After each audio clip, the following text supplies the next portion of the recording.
many stars in the whole universe, and probably many of them have planets around them, and they're all just doing exactly what they're supposed to do, and every atom and every molecule that makes up these stars and the planets, every single one of them is doing what it's supposed to do. Now, if we think a watch is complex technology, how complex is it to have put together a system that has 10,000 billion stars in it, every one of them holding its exact place by gravity, holding its planets in exactly the right place, every molecule and atom and subatomic particle on every one of those planets doing exactly what it's supposed to do. Isn't that a much greater feat, technological feat, or example than a watch is? So if we feel we must logically say that a watch obviously has a watchmaker, the much more complex universe, it is also then fair to say, and we feel we must say, that the universe has a universe maker. And a universe maker is basically what we call God. So that argument held for several thousand years. They didn't start with watches, they started with a different argument, but it ended up being called the watchmaker argument. And Bertrand Russell, 70 or 80 years ago, thought he could refute that, because he said, well, even if I agree that, and I feel that I must, that the universe has a universe maker, if the watch had a watchmaker, the watchmaker had watchmaker makers, his parents. Right? His parents made the watchmaker. And the parents of the watchmaker had parents that made the parents that made the watchmaker, and so on and so on and so on, back forever. So he said, therefore, this is not a proof of the existence of God, because God would have to be an absolute being. But this is what's called an infinite regression. In other words, it just goes on forever and it never gets to an end. And so therefore, there is no God, because you never get to the absolute being that started the whole process. And people said, well, what a brilliant refutation of the watchmaker argument. But what Bertrand Russell failed to realize was the implications of Einstein's special theory of relativity, and what the theologians or people who studied religion had known for a long time, that God does not exist in the physical world. This infinite regression that Bertrand Russell was talking about is only in existence. Infinite regressions only exist in the physical universe of things where you have causality. But God exists outside the flow of time, and outside of the flow of time, where there is no time going on, there is also no causality. One thing does not cause another when there is no time going on. You have to have, for one thing to cause another, it must be in time. And so therefore his argument that God must have a maker is refuted by the fact that God does not exist in time. God exists outside of time. So therefore there can be no infinite regression.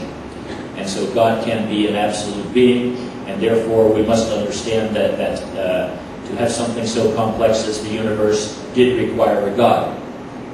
Then scientists came along, because scientists really, really strongly were looking for ways to disprove the existence of God. In the beginning, they weren't trying to disprove the existence of God, but the religious people hated them so much, and when you hate somebody, they hate you back. And then you hate all the ideas that each side has. So the scientists and the religious people, they thought they were enemies. And they kept fighting with each other, trying to prove the other one wrong.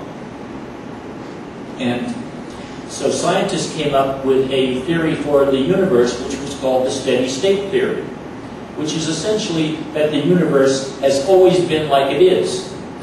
And if the universe had always been like it is, there's no need for a creator. You just say, well, it's always been. So therefore it was not created. But Einstein's general theory of relativity actually disproved that. Einstein's general theory of relativity had as one of its implications that the universe was expanding. And that means if the universe is getting bigger in the future, if you go back in the past, the universe was getting smaller. And if you go far enough back in the past, because the steady state people were saying, well, there was an infinite amount of time the same universe was here.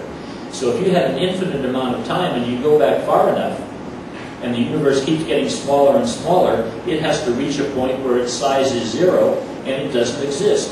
So therefore, there must have been a creation.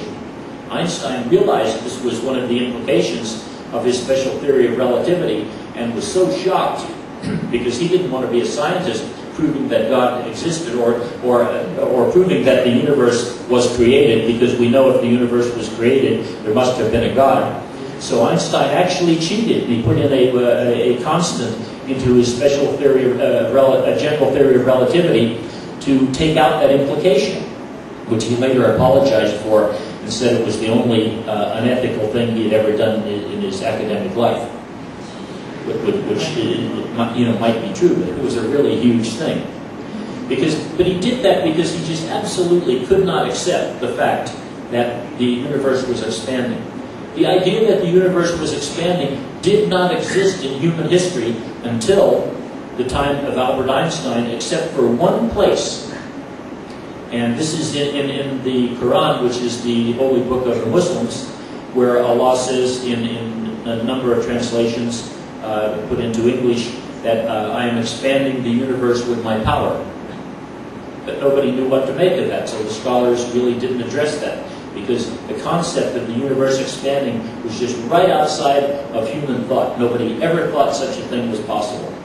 They thought there were two ways that the universe came to be, or two possible beginnings for the universe, or ways the universe was. One of them, that it was always the way that it is now, or those who believed that God created the universe, they thought that God created the universe the way that it is now. So even the people who believed that God created the universe had no idea the universe was expanding and started from a point called a singularity, a point with no dimension. It was so small. So then we get to the second philosophical and logical proof of the existence of God, which is very much related to the watchmaker argument, which is the case that if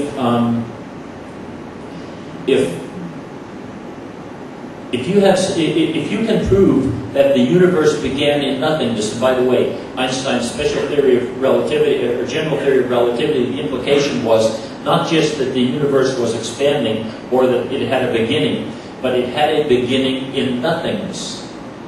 So it wasn't just the stuff of the universe, there wasn't just a big empty space waiting there forever to be filled with matter.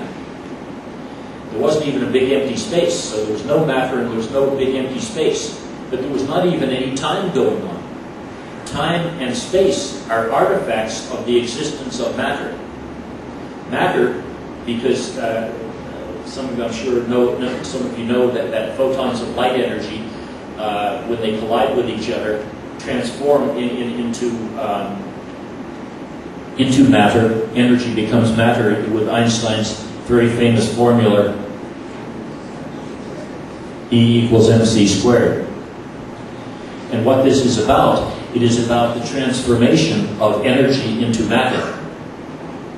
So when energy, it turns out, as I'll be pointing out when I talk about the implications of the special theory, energy has no dimensions, has no size. So when it becomes matter, or becomes particles of matter, subatomic particles, protons, neutrons, or electrons, they have some size. And so the three-dimensionality of light slowed down that we experience as matter is actually where space comes from. And the fact that to exist, this matter must be in vibratory motion, it must be in motion. That motion, which is movement over distance, actually then is where our concept of time comes from. So both space and time are just artifacts of the existence of energy transforming itself, or being transformed essentially. In another talk I'll be saying how Allah did this, or God did this, that